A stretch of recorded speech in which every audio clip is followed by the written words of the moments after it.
pessoal, tudo bom com vocês? Aqui é a Polly do Entre Livros e Personagens e hoje a gente vai conversar um pouquinho sobre as minhas 10 leituras do mês de maio.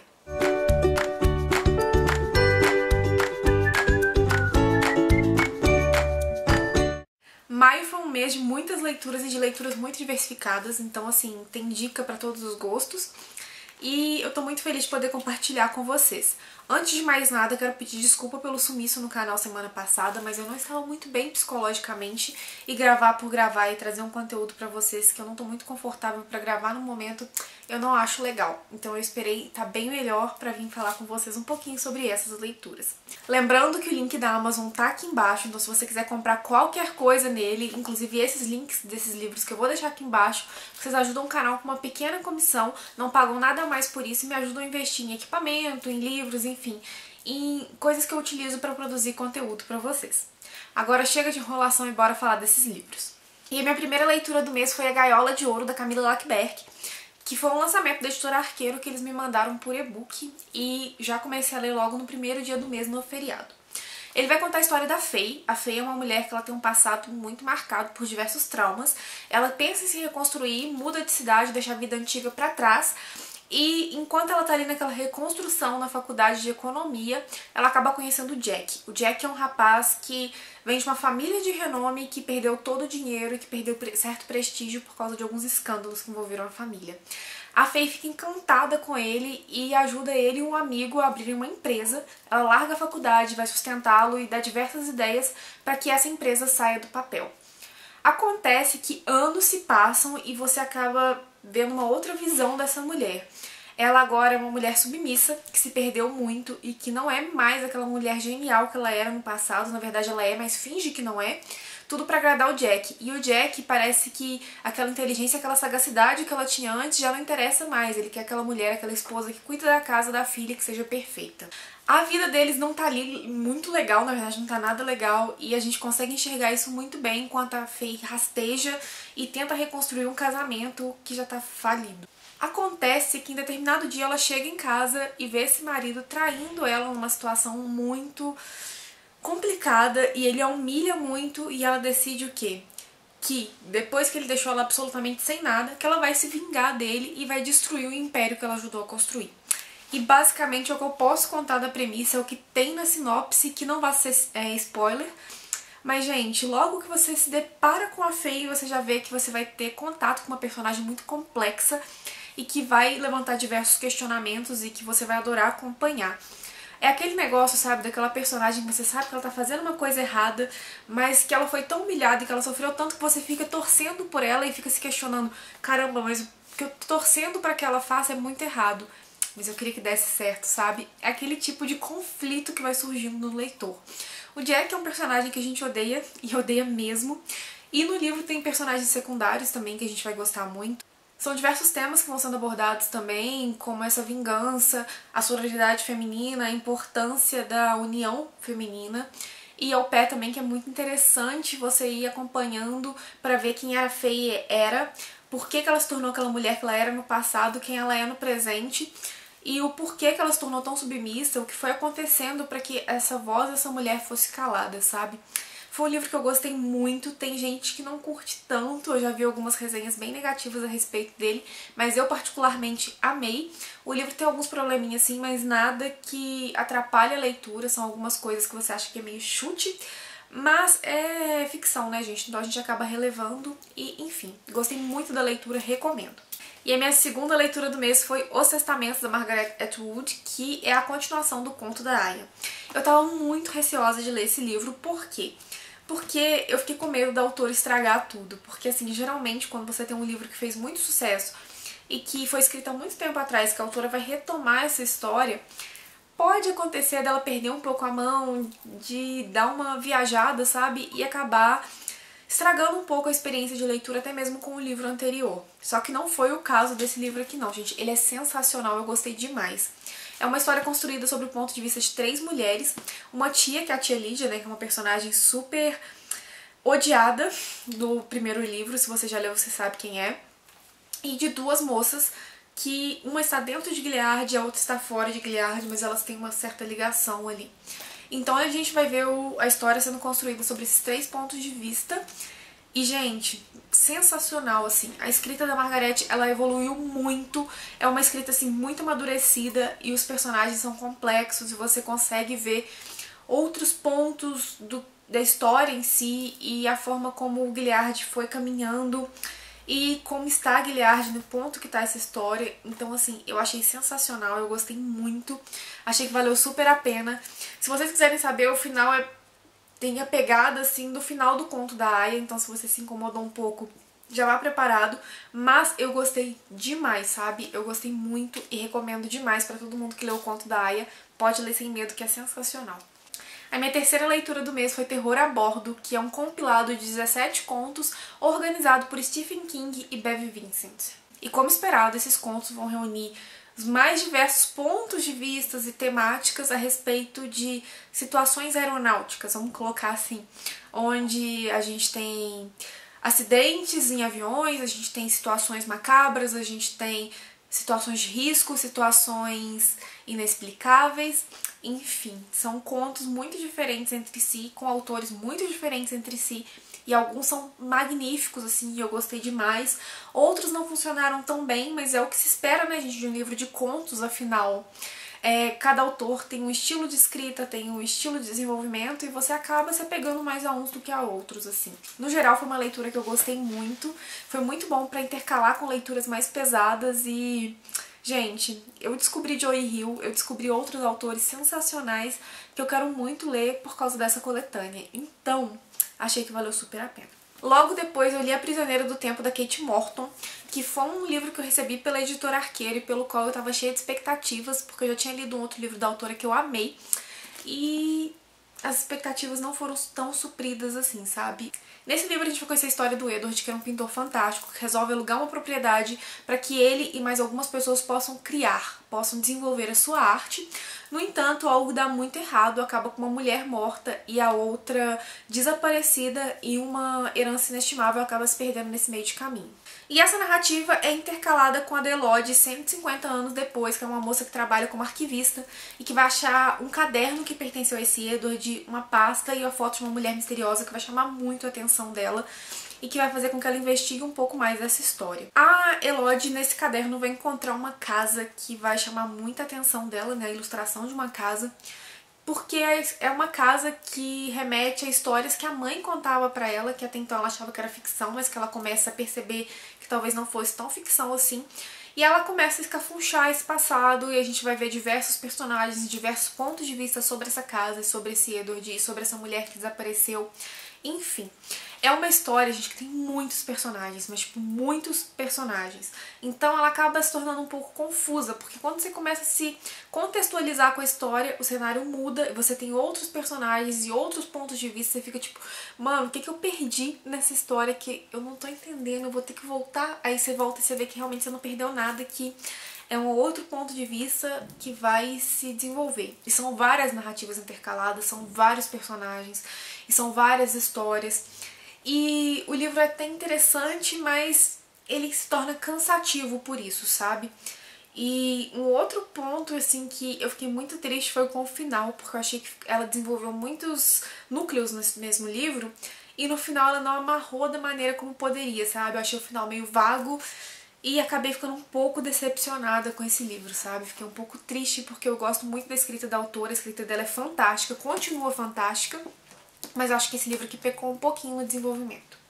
Então, assim, recomendo pra quem quiser dar uma chance, porque afinal, né, livros mudam de acordo com o leitor, você pode gostar muito, muito mais do que eu gostei, enfim. Mas foi só uma leitura ok, assim, não foi uma leitura que me prendeu tanto no fim das contas, nem foi uma leitura tão boa em questão de desfecho. E aí, talvez eu tenha me empolgado um pouquinho com o lançamento de Sol da Meia-Noite, só um pouquinho.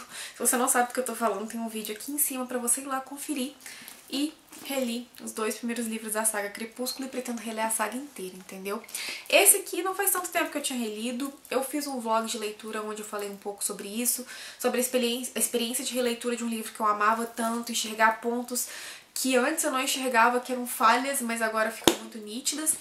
E assim, mesma coisa com Lua Nova, entendeu? É um livro que eu acho super fluido, que eu acho que rende muito a leitura, todos os dois, mas que tem seus defeitos e que hoje em dia eu consigo enxergar, mas isso não tira o carinho que eu tenho pela saga, o carinho que eu tenho por cada um desses personagens, a forma como ela marcou a minha vida como leitora, sabe?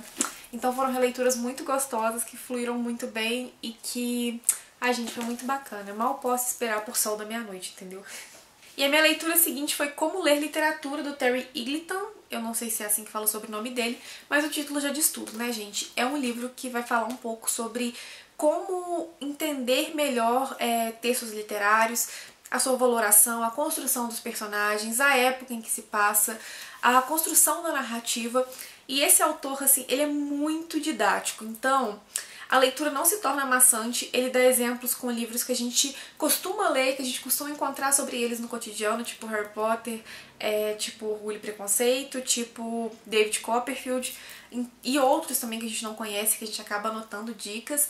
E é sensacional. Eu acabei abrindo os olhos para algumas coisas que eu não enxergava.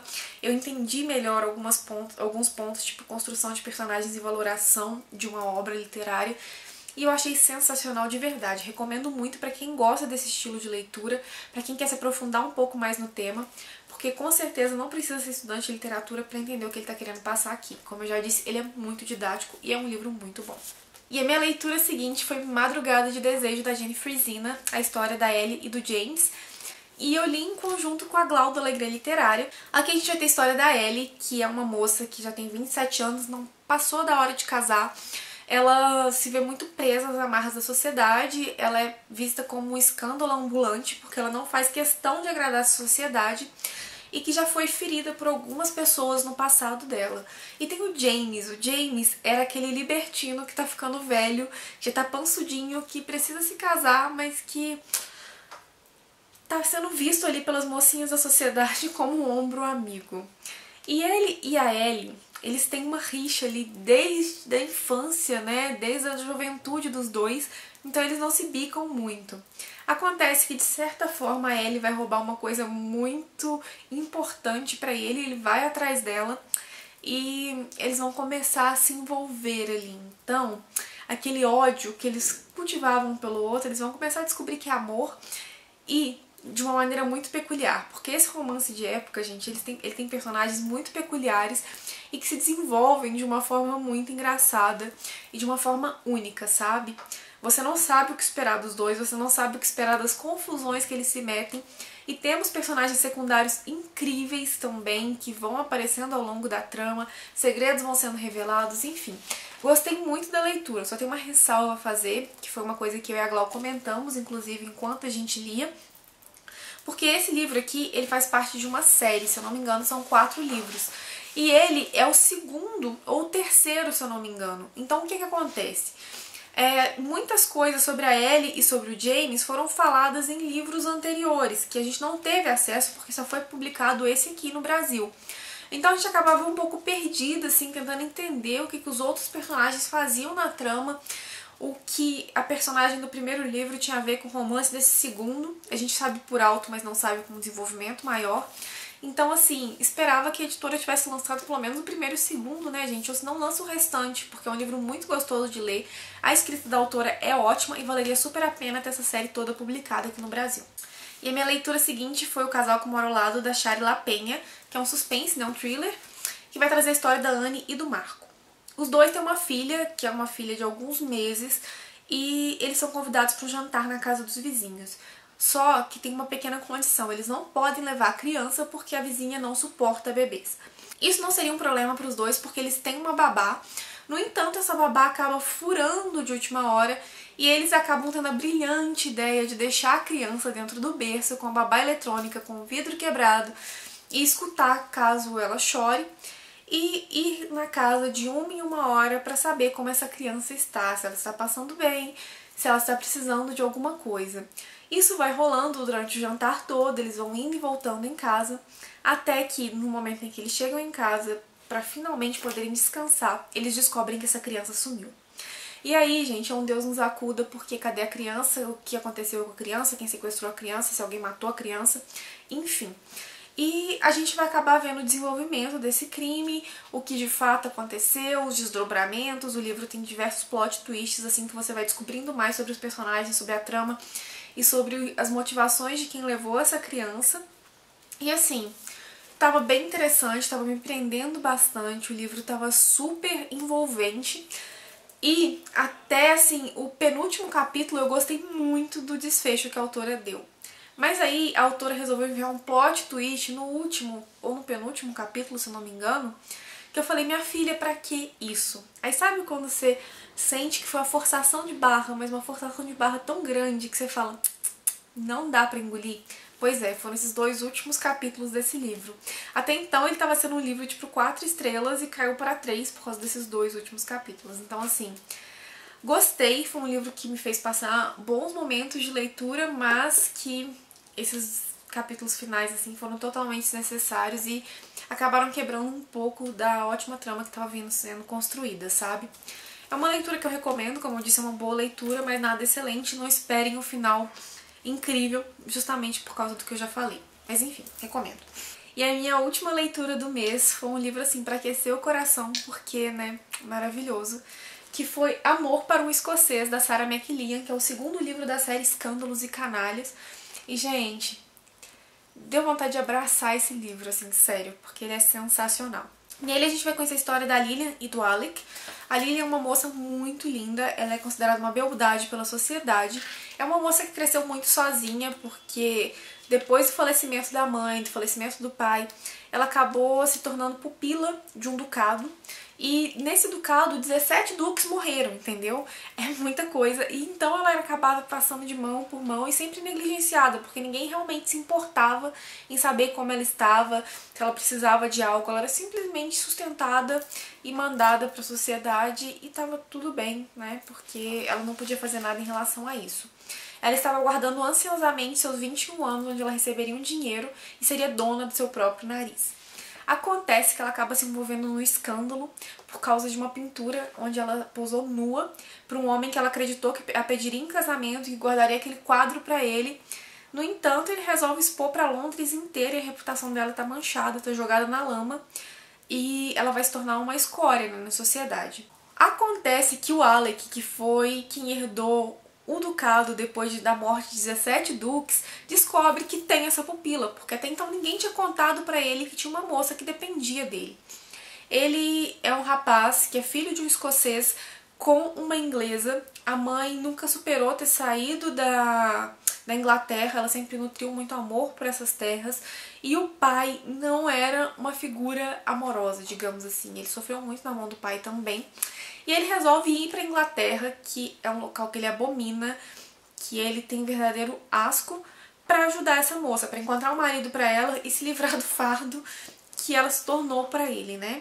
Acontece que ele vai se deparar com essa beldade, com a Lilian, que é uma moça que não vai se abaixar para ele e que tem muitas opiniões e que é uma moça com convicções muito formadas e que não vai aceitar que ele simplesmente mande na vida dela. Claro, né, gente, que os dois vão começar a se envolver, vão começar a se gostar. E é um livro lindo, sensacional, e ver os dois se apaixonando e ver a forma como eles vão se despindo daquelas dores que eles carregam há tantos anos é muito linda. Esse é um dos romances de época com um dos finais assim mais diferentes e mais bem trabalhados que eu já li. Eu gostei demais. E gostei muito da forma como a autora trouxe um tema que é atual para um romance de época, sabe? Que ela queria falar sobre as fotos, né, de celebridades que vazam e que acabam transformando a vida dessas mulheres no inferno, e ela trouxe isso para esse romance de época e foi sensacional. Eu recomendo demais, eu gostei muito do primeiro livro, amei esse segundo. Personagens do primeiro livro aparecem, as irmãs perigosas aparecem, elas são maravilhosas, gente, sério. Só tenho elogios pra esse romance de época, leiam. E bem, pessoal, essas foram as 10 leituras do mês de maio, eu espero que vocês tenham gostado de conferir. Me contem aí embaixo se vocês já leram alguma, se gostam, se não gostam, se tem uma opinião diferente da minha, vamos conversar, ok? Me contem também qual foi a melhor leitura do mês de maio de vocês, quem sabe, né, eu não dou uma chance pro livro também. Adoro indicações de leitura. E é isso, eu vou ficando por aqui, deixo aqui do lado mais 2 vídeos que talvez vocês gostem, então vale a pena dar aquela conferida. Não se esqueçam de curtir o vídeo, se inscreverem no canal e indicarem pros amigos. Estamos quase chegando nos 5.000, estou muito, muito, muito feliz. Muito bem-vindo a todos que têm chegado por aqui, ok? Beijos e até o próximo vídeo.